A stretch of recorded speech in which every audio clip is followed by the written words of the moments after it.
Hello, this is Monica Reinagel, and you're listening to the Nutrition Diva podcast. Welcome.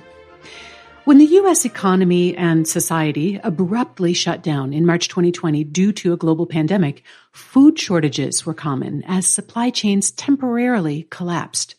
For example, most of the beef and the pork sold in the U.S. is processed in just a handful of huge plants. And when a COVID-19 outbreak shut just one or two of them down, retail outlets quickly ran out of meat, and a shortage of long-haul truckers made things even worse. Fortunately, food manufacturers and distributors recovered remarkably quickly, implementing incredibly effective safety protocols that allowed them to restore and maintain a highly functional food distribution system throughout the pandemic. However, the early days of the pandemic revealed a surprising vulnerability in our food supply network.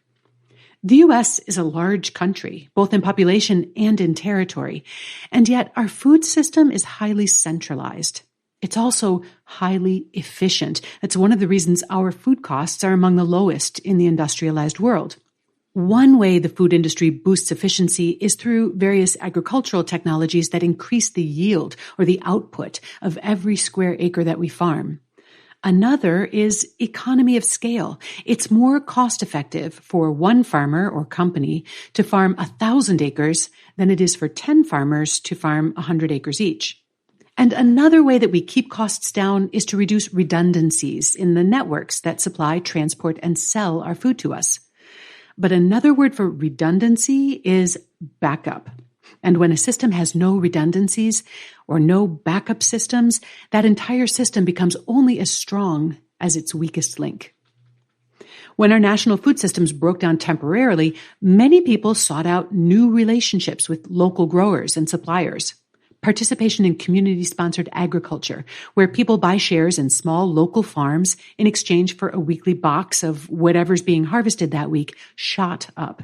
And small farmers and wholesale vendors quickly set up programs to deliver meat, dairy, and produce directly to consumers' doorsteps. A local food economy sprang to life. And one of the lessons that many people drew from the pandemic was that a less centralized food supply and delivery system would be more resilient when things go awry, and that the benefits of some redundancy would outweigh the costs of the reduced efficiency.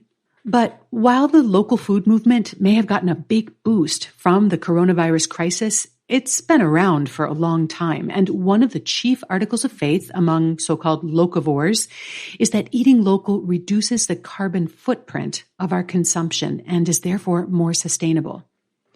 But you know what? It's always wise to test these sorts of assumptions. Just because something seems totally logical doesn't always mean that it's true. European researchers Alexander Stein and Fabienne Santini just published a fascinating paper on the sustainability of local food systems.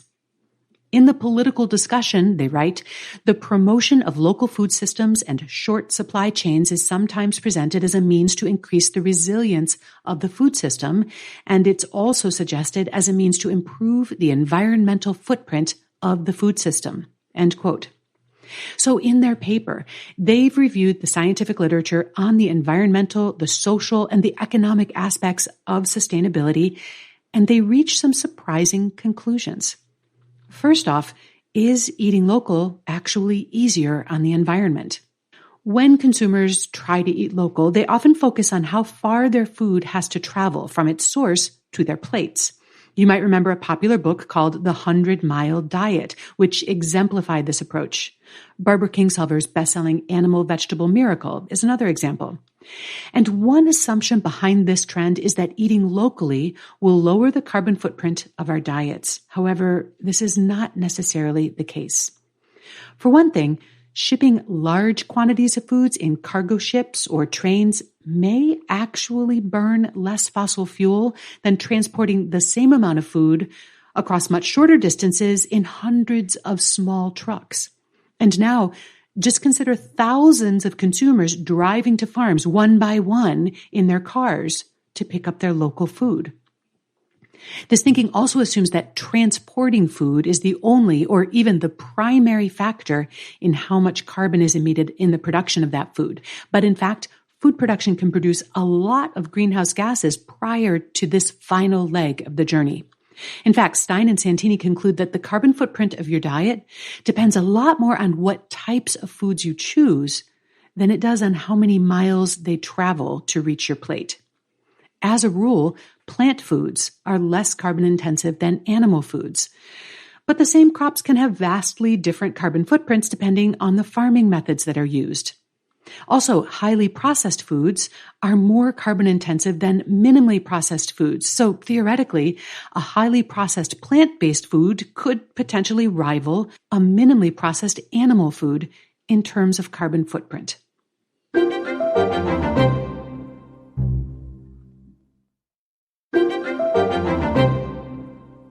Obviously, reducing the carbon footprint of your diet involves much more than just eating local. Eating more minimally processed and more plant-based foods is at least as important. But do local food systems protect food security? Although disruptions in the food supply chain revealed vulnerabilities of our overly centralized food system, an exclusively local food system is not necessarily going to be more resilient. An urban region, for example, may not be able to produce enough food to feed its local population, while a more rural area can produce far more than its population can consume. And different areas of the country also differ widely in their growing conditions, which is why it makes a lot more sense to grow lettuce in Southern California, wheat in Nebraska, and citrus fruit in Florida than it would to try to grow all three of these things in all three locations. In addition, a disaster impacting regional food production is actually much more likely than what we just experienced, which affected every region of the United States, indeed of the globe, at once. And finally, because local food systems are not always the most efficient or the most cost-effective, eating local is sometimes out of reach for the poor or the food insecure and remains the privilege of the relatively affluent.